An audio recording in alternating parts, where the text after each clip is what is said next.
চমৎকার একটা news share করতে চাই। আসসালামু আলাইকুম, কেমন আছেন সবাই? নরমালি আমি আমার যে প্রতিষ্ঠানে চাকরি করি, অনেকেই জানেন যে প্রবাসী কল্যাণ ব্যাংকে চাকরি করি। আমার ব্যাংকের বিভিন্ন সেবা বা সার্ভিস সম্পর্কে আমি খুব একটা সময় ফেসবুকে বা অনলাইনে কথা বলেছি বলে মনে পড়ে না। প্রবাসী কল্যাণ মন্ত্রণালয়ের বিভিন্ন সেবা নিয়ে আমি বিভিন্ন সময় জানানোর চেষ্টা করেছি বা কথা বলেছি।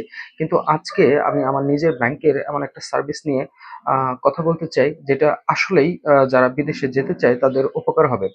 সবাই জানেন যে প্রবাসী কল্যাণ ব্যাংক যারা বিদেশে যায় তাদের বিদেশে যাওয়ার জন্য ঋণ দেয়, সেটা পুরুষ বা নারী নির্বিশেষে।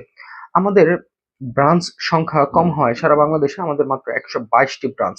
আমাদের ব্রাঞ্চ সংখ্যা কম হয়, দেখা যাচ্ছে যে এক একটা ব্রাঞ্চের আওতায় আমাদের 7-8টা, কোনো কোনো জায়গায় 10 থেকে 12টা করে উপজেলা কাভার করতে হয়। তো বিভিন্ন জায়গায় বা বিভিন্ন ব্রাঞ্চে দূর দূরান্ত থেকে যারা বিদেশে যাবে তাদের ঋণের আবেদন করা বেশ কষ্টসাধ্য ব্যাপার। মানে প্রসিডিউরটাও বেশ জটিল। যেমন আহ, বর্তমান সময়ে কি করতে হয়? বর্তমান সময়ে একটা মানুষ যদি বিদেশে যেতে চায় তাহলে প্রথমে তাকে ব্যাংকে গিয়ে ঋণ সম্পর্কে ইনফরমেশন কালেক্ট করতে হয়। কি কি ডকুমেন্টস লাগে সেগুলো জেনে আসতে হয়। এরপর ওই ডকুমেন্টস গুলো নিয়ে আবার তার ব্যাংকে যেতে হয়। ব্যাংকে গিয়ে আমাদের কাছে দেখাতে হয় যে ডকুমেন্টস গুলো ঠিক আছে কিনা। আমরা ডকুমেন্টস গুলো দেখে সবকিছু ভেরিফাই করে দিলে দেন একটা নির্দিষ্ট তারিখে তার জামিনদার বা গ্যারান্টার নিয়ে গিয়ে ফাইনালি আবেদনটা দাখিল করতে হয়। আবেদন দাখিল করার পরে বেশ কিছু প্রসিডিউরের পরে আমরা অফিসে বেশ কিছু কাজ করি। লোনটা মঞ্জুরিপত্র রেডি করি, সফটওয়্যার এন্ট্রি দিই, দেন ক্লায়েন্টকে ডেকে আমরা একদিন চেক দিয়ে দিই। এই টোটাল প্রসিডিউরটা কমপ্লিট করতে একজন মানুষের 3 থেকে 4 বার ব্যাংকে যেতে হয়। তো এটা যেমন সময় সাপেক্ষ ব্যাপার, তেমনি টাকা পয়সাও বেশ খরচ হয়। এই প্রবাসীদের এই কাজটা বা এই কষ্টটুকু লাঘব করার জন্য আমাদের ব্যাংক একটা দারুণ উদ্যোগ নিয়েছে। বিদেশে যাওয়ার জন্য যে ঋণটা আমরা দিই, সেই ঋণটা এখন একজন প্রবাসী বা বিদেশে যে যাবে, সে ঘরে বসে ঋণের আবেদন করতে পারবে। ঘরে বসে ঋণের আবেদন করার জন্য প্রসিডিউরটা হচ্ছে যে সরকারের যে মাই গভ প্ল্যাটফর্ম আছে, সেই প্ল্যাটফর্মের মাধ্যমে অনলাইনে ঋণের আবেদন করবে। অনলাইনে আমরা যেরকম চাকরি পাওয়ার আগে বা এখনো যারা চাকরি সন্ধানী, তারা যেমন চাকরির আবেদন করে বা বিভিন্ন যেমন পাসপোর্টের আবেদন এখন ঘরে বসে করা যায়। পাসপোর্টের আবেদন যেমন আপনি নিজেই আবেদন করতে পারবেন। আবেদন সাবমিট করার পরে একদিন গিয়ে ফিঙ্গার দিয়ে আসতে হবে, দেন আপনি পাসপোর্টটা কালেক্ট করতে হবে। ঠিক মোটামুটি সেম প্রসিডিউরে আপনার যাবতীয় ইনফরমেশন বা সবকিছু রেডি হয়ে গেলে আপনি মাই গভ প্ল্যাটফর্মে, একজন প্রবাসী বা যে বিদেশে যাবে, মাই গভ প্ল্যাটফর্মে ঢুকে প্রয়োজনীয় ইনফরমেশন গুলো দিয়ে এবং তার পাসপোর্ট, ভিসা, ম্যান পাওয়ার এবং আদার্স ডকুমেন্টস যেগুলো আছে সেগুলো দিয়ে মাই গভ প্ল্যাটফর্মে আবেদন করে দিবে। আবেদন করে দেওয়ার পরে সবচেয়ে ইন্টারেস্টিং যে বিষয়টা ঘটবে, আবেদনটা আমাদের কাছে চলে যাবে। আবেদনটা আমাদের কাছে চলে আসলে আমরা ওই আবেদন নিয়ে যখন যে কাজ করব, client time to time SMS পাবে। ধরেন আমরা আবেদনটা পেলাম, আবেদনটা পাওয়ার পরে সে এসএমএস পাবে যে আবেদন সংশ্লিষ্ট শাখায় ভালোভাবে সাবমিট করা হয়েছে। দেন আমরা আবেদনটা দেখে প্রাথমিকভাবে কাগজপত্র যাচাই করে আমি যদি আমার কোনো অফিসারকে অ্যাসাইন করে দেই যে আপনি এই আবেদনের ডকুমেন্টসগুলো চেক করে আবেদনটা রেডি করেন, তখনও ক্লায়েন্ট মেসেজ পাবে যে আম, আহ, আবেদনটা নির্দিষ্ট অফিসারের কাছে বা অফিসারকে অ্যাসাইন করা হচ্ছে, সে কাগজপত্র চেক করতেছে বা ডকুমেন্টেশন করতেছে।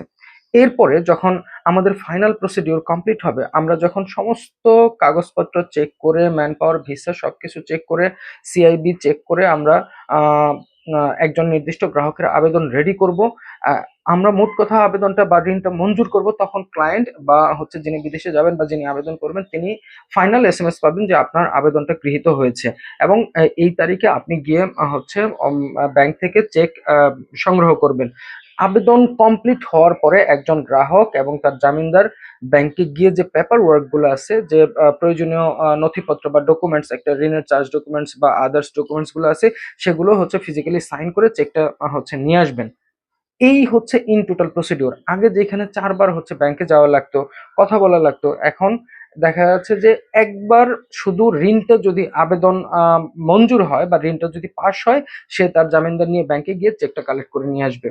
সমস্ত ঝামেলা শেষ। দেখা যাচ্ছে যে একটা ব্রাঞ্চ করা, যেহেতু আমাদের ব্রাঞ্চ কম, একটা ব্রাঞ্চ করতে গেলে বাংলাদেশ ব্যাংক, অর্থ মন্ত্রণালয়ের অনুমোদন লাগে, তারপরে লোকবল লাগে, নানান ধরনের জটিলতা আছে। এই জটিলতাগুলো আম, সহজে মিটিগেট করা যায় না। এই জটিলতাগুলো নিয়েই কিভাবে প্রবাসীদের ভালো সার্ভিস দেওয়া যায়, সেই চিন্তা ভাবনা থেকে আমাদের ব্যাংক এই অনলাইনে ঋণের আবেদনের প্রসিডিউরটা চালু করেছে। এইখানে আপনারা ফেসবুকে বা হোয়াটসঅ্যাপে বিভিন্ন জায়গায় বিভিন্ন প্রতারক দেখবেন যে অনলাইনে ঋণ দেয়, অমুক দেয়, তমুক দেয়। এই এই প্রতারণায় ভোলা যাবে না।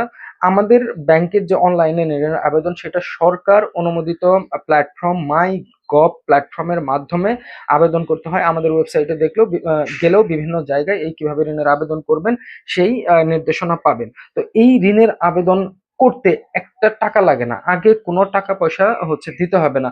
লোন আপনি জাস্ট খালি কম্পিউটারের দোকানে গিয়ে যদি আপনি নিজে পারেন, আপনি নিজে যদি আবেদন করতে পারেন, বা একজন গ্রাহক যদি নিজে আবেদন করতে পারে, তাহলে সে নিজেই মোবাইলের মাধ্যমে আবেদন করতে পারবে। আর যদি না পারে, সেই ক্ষেত্রে দেখা যাচ্ছে যে কারো সাহায্য নিয়ে, বা যে কম্পিউটারের দোকানগুলো বিভিন্ন আবেদন করে দেয়, তাদের সাহায্য নিয়ে আবেদন করলে একদম যখন আবেদনটা অ্যাপ্রুভ হবে, তখন সরকার নির্ধারিত যে ফি, সেটা ফিজিক্যালি ব্যাংকে গিয়ে দিতে হবে।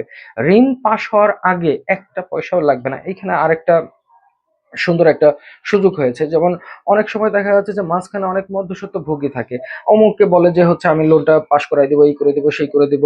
ইভেন এমনও দেখেছি যে একটা ব্যাংক অ্যাকাউন্ট করে দিয়ে একজন প্রবাসীর কাছ থেকে 500-1000 টাকা একজনে নাই করে দিচ্ছে। তো এই যে মাঝখানের যে মিডল ম্যান বা মধ্যস্বত্ব ভোগী, এই মধ্যস্বত্ব ভোগী থাকবে না। এখানে আরো একটা ব্যাপার আছে, আমরা যারা অফিসার, আমাদেরও জবাবদিহিতা এখানে ক্রিয়েট হবে। কেমন? একজন মানুষ ঋণের আবেদন সাবমিট করলো, ঋণের আবেদন সাবমিট করার পরে আমাদের এটা 7 কর্মদিবসের মধ্যে নিষ্পন্ন করতে হবে। মানে 7 কর্মদিবস মধ্যে ক্লায়েন্টকে জানিয়ে দিতে হবে যে সে ঋণ পাবে কি পাবে না। যদি কোনো আবেদন অসম্পূর্ণ থাকে, ধরেন যে কোনো প্রয়োজনীয় ডকুমেন্টস ছাড়া ঋণের আবেদন করেছে, তখন আমরা ওই সিস্টেমে আমরা এন্ট্রি দিব যে আপনার এই পাসপোর্টের ফটোকপিটা, বা আপনার এনআইডি কার্ডের সাথে পাসপোর্টের মিসম্যাচ হচ্ছে, বা আপনার ম্যান পাওয়ার কার্ডের সাথে এই অসামঞ্জস্যতা আছে, এটা ঠিক করে আবার আবেদন করেন। এদিকে গ্রাহক মেসেজ পাবে যে তার আবেদনের এই ঘাটতি আছে। সমস্ত প্রক্রিয়াটা খুবই স্বচ্ছ, নিট অ্যান্ড ক্লিন প্রক্রিয়ায় নিষ্পন্ন হবে। তো এই আবেদন ওয়েবসাইটের মাধ্যমে কিভাবে আবেদন করবেন, এইটার জন্য বিস্তারিত আমি আবার আরেকটা ভিডিওতে স্ক্রিনশট দিয়ে দিয়ে আমি আপনাদের দেখাবো। আজকে এই পর্যন্তই। ধন্যবাদ সবাইকে, ভালো থাকেন।